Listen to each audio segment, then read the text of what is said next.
uma história que fala de um homem que, para muitos, é considerado um anti-herói da fé com relação ao chamado missional que ele teve para a sua vida. A missão que Jonas recebeu, antes de você criticar Jonas, eu costumo dizer, antes de você criticar Jonas, você precisa primeiro também saber o contexto da chamada missionária de Jonas. A missão que ele recebeu de Deus não era das mais fáceis, né?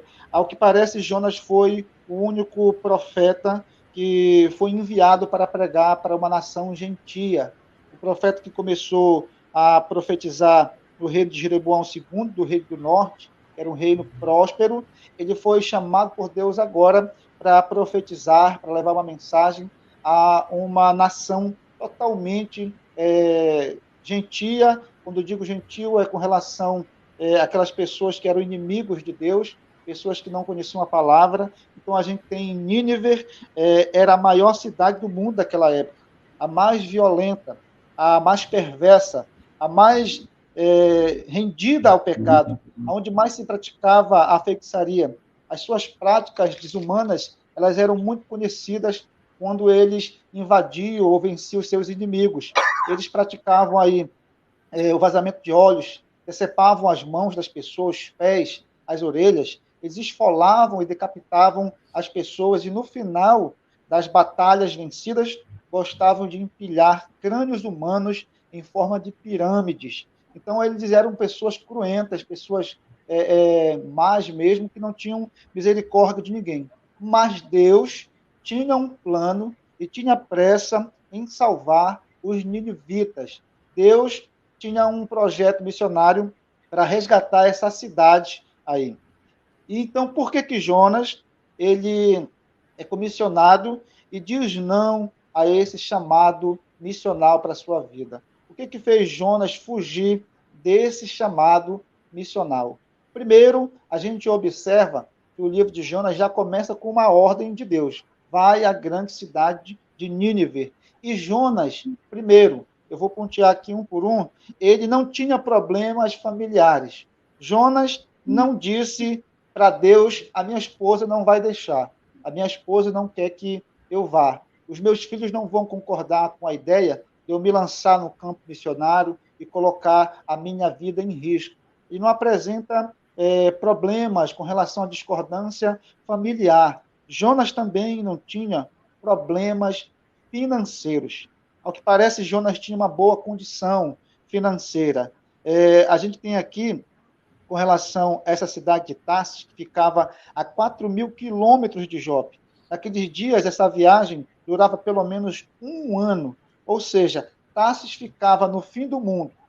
Ou Jonas iria embarcar em um cruzeiro de luxo, que ia durar aproximadamente um ano. E para isso ele tinha condições financeiras, tinha que se ter dinheiro para embarcar numa viagem dessa.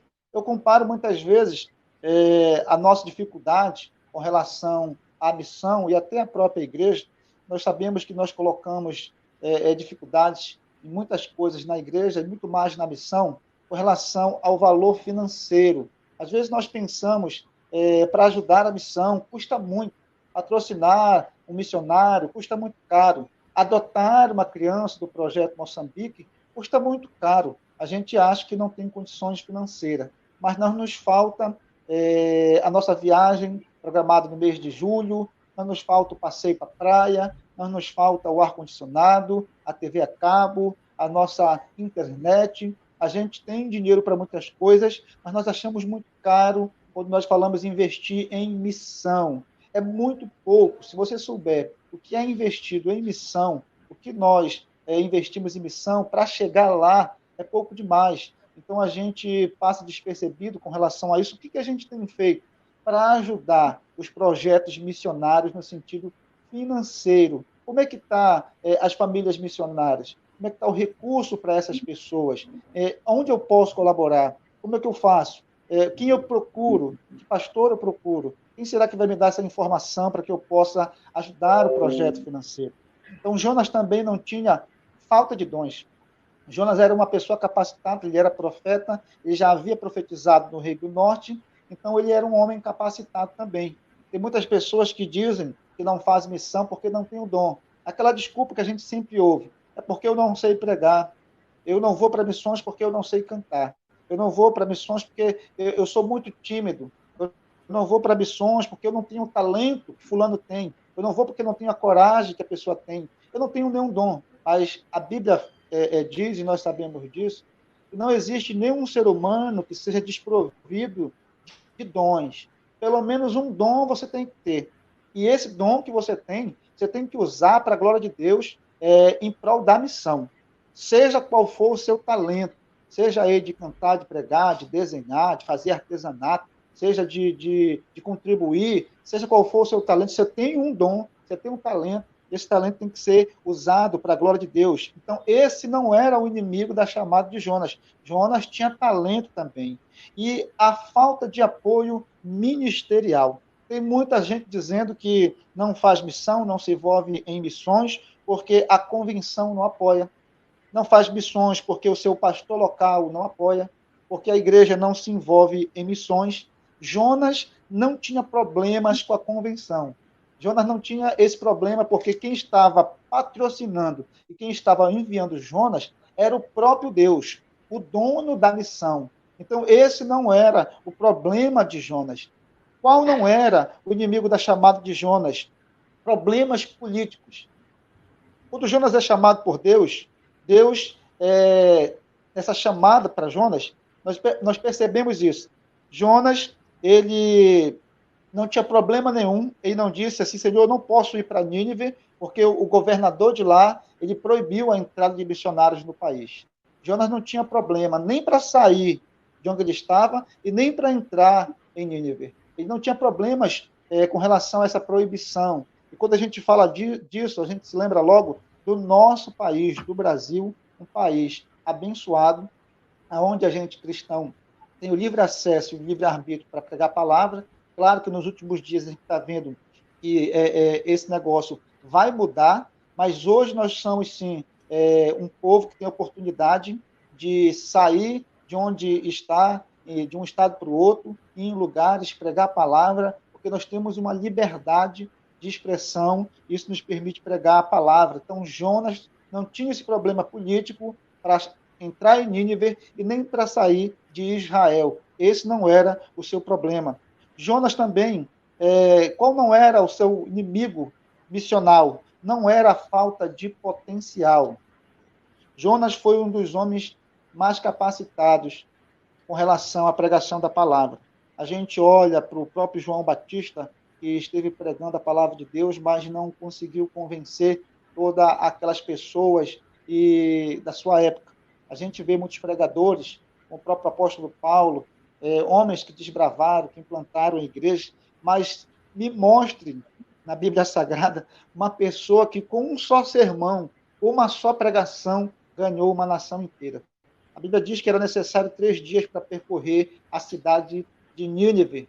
E Jonas, em um dia, com um só sermão, ele convenceu todos, do menor ao maior. A capacidade da oratória de Jonas, pregar a palavra, fica descrita aqui. Ele pregou uma palavra de arrependimento e tocou o coração de todas aquelas pessoas. Então, qual era o inimigo da chamada missionária de Jonas? Qual o problema que Jonas tinha para que ele não dissesse sim ao seu chamado? Mesmo problema de Jonas, mesmo inimigo da chamada missionária de Jonas, é o inimigo da igreja atual. Talvez você esteja curioso para saber qual é esse grande inimigo nosso. Né? E eu digo assim, basta você chegar na sua casa e você se olhar no espelho. Né? E você vai encontrar o inimigo da sua chamada missionária, o inimigo da chamada missionária da igreja. Por que os cantores cantam hoje, mas não fazem missão? Por que as pessoas hoje pregam, mas não fazem missão? Por quê? Isso tem a ver com as nossas atitudes. Nosso inimigo, ele é interno. Ele mora dentro da nossa mente. E esse inimigo, eu digo assim, ele tem nome. Se chama falta de misericórdia. Falta de compaixão. Não é desculpa dizer que a gente não tem condições financeiras. Se você for observar os nossos cultos, e em cultos de muitas igrejas evangélicas, você pode passar num domingo na frente de uma igreja. você vai ver filas quilométricas de carro e de moto. A gente não tem problemas familiares. Você não tem desculpa para dizer minha família não deixa, minha mãe não deixa, meu pai não deixa. Eu falo com os jovens também, né? Sabe por quê? Porque você não precisa sair de casa, seu ambiente familiar para fazer missões. Missões se faz até pelas redes sociais. Missões se faz na escola. Eu sigo assim que digo, tem muita gente pensando que para ser missionário precisa ir lá para a África. Tem um chamado transcultural, e não é isso. Missões se faz na rua da sua casa. Basta você vestir a camisa da compaixão. O que é isso que o senhor está falando, pastor? Eu estou falando que nos falta se colocar no lugar das pessoas que estão lá no mundo. Então, o inimigo da chamada missionária da igreja, e de muitos hoje na atualidade, é justamente essa falta de compaixão. Não é a falta de apoio, tá? Que muitas pessoas dizem que não tem um apoio. Às vezes nós colocamos essa desculpa aí para não fazer missões. Sabe por quê, irmãos? Porque nós amamos cantar, amamos tocar, amamos fazer muitas coisas. Mas muitas vezes nos falta amar o próximo, amar as prostitutas, amar o noia, amar aquela pessoa que está jogada na sarjeta, amar os políticos corruptos. O que a gente quer mais é que essas pessoas sejam punidas por Deus, como era o pensamento de Jonas. Jonas, ele odiava os ninivitas. No pensamento de Jonas, a justiça de Deus era destruir aquelas pessoas. Mas ele precisava amar primeiro, para depois pregar a palavra. E quando eu digo isso, eu ouvi uma frase em uma canção que diz assim: irmãos, nós não fomos chamados apenas para encher templos, mas para esvaziar os ornatos. Então, essa falta de compaixão é a capacidade de você se colocar no lugar da outra pessoa. E essa compaixão é como uma criança que encontra um amiguinho que está na cadeira de roda, e ele olha para aquela criança e automaticamente ele se imagina naquela cadeira de roda. Ele se põe no lugar daquela criança, daquele amiguinho. E fica triste porque o amiguinho não consegue andar. Então, essa falta de compaixão, é se colocar no lugar da outra pessoa.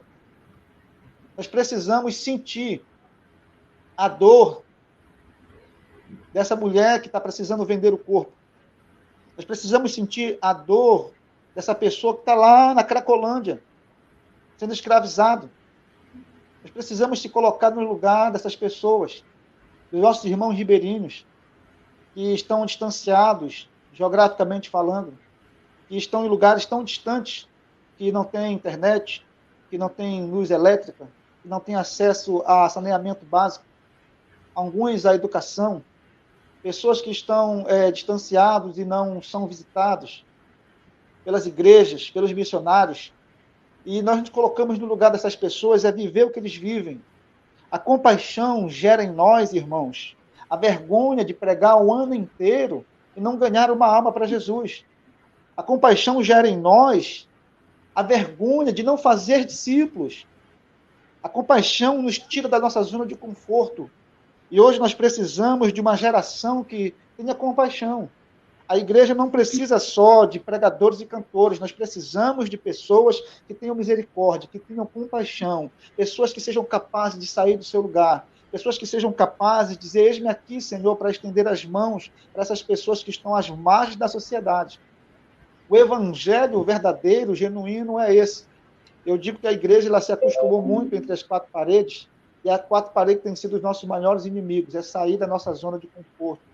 Então eu louvo a Deus quando eu começo a ver o mover do Espírito Santo, da Igreja Adventista da Promessa, em vários lugares a igreja saindo, fazendo culto do lado de fora, é a igreja proclamando na praça, é a igreja saindo para visitar os bairros periféricos, são os nossos irmãos vestindo a camisa da missão e dizendo: eu posso não ir para a África, mas a África, o meu bairro é a minha África, a minha escola é a minha África. Existem jovens morrendo, existem pessoas se distanciando de Jesus, sendo escravizadas pelo álcool, e enfim, aqui existem pessoas para que eu possa falar de Jesus, mas eu preciso então sentir, ter compaixão para que eu saia do meu lugar. Quando você sentir compaixão, meu irmão, não tem Nínive e não tem pessoas que você não vai conseguir alcançar. que essa chama missional possa inflamar, que o Senhor possa soprar sobre a sua igreja. E uma pessoa missional, ela faz a diferença onde ela estiver inserida. Tenho dito isso, quando eu observo que uma pessoa missional, ela está numa igreja, ela vai fazer algo para fazer missões. Então, hoje, eu creio que Deus tem um chamado muito forte para a Igreja Adventista da Promessa, para você que está aí ouvindo essa palavra, para você sair do comodismo e assumir a sua chamada missional. A chamada missional não é só para o pastor, não é só para o diácono, a chamada missional é para você. Né? Deus tem te chamado, tem chamado toda a sua igreja para que nós possamos usar todos os nossos recursos, as plataformas digitais, o culto tradicional no meio da rua, com uma caixinha de som, o culto através da arte, através do fantoche. Né?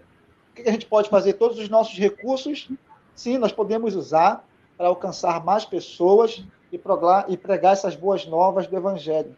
Então, o nosso inimigo missional da nossa chamada se chama falta de misericórdia, falta de compaixão.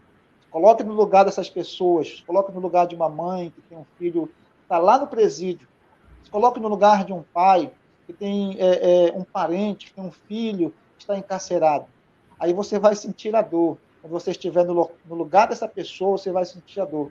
Então, se coloque no lugar dos nossos irmãos que estão lá na África, daquelas crianças que não têm o que comer, não têm ajudas. Se coloque no lugar dessas pessoas e você vai perceber que a gente tem feito muito pouco em prol da missão. Nós teremos, daqui a alguns meses, mês de outubro, um encontro, né, missional. A Igreja Adventista da Promessa vai estar realizando, onde muitas famílias missionárias, pastores, lideranças irão se reunir lá na Argentina, em Buenos Aires, para tratarmos sobre missão.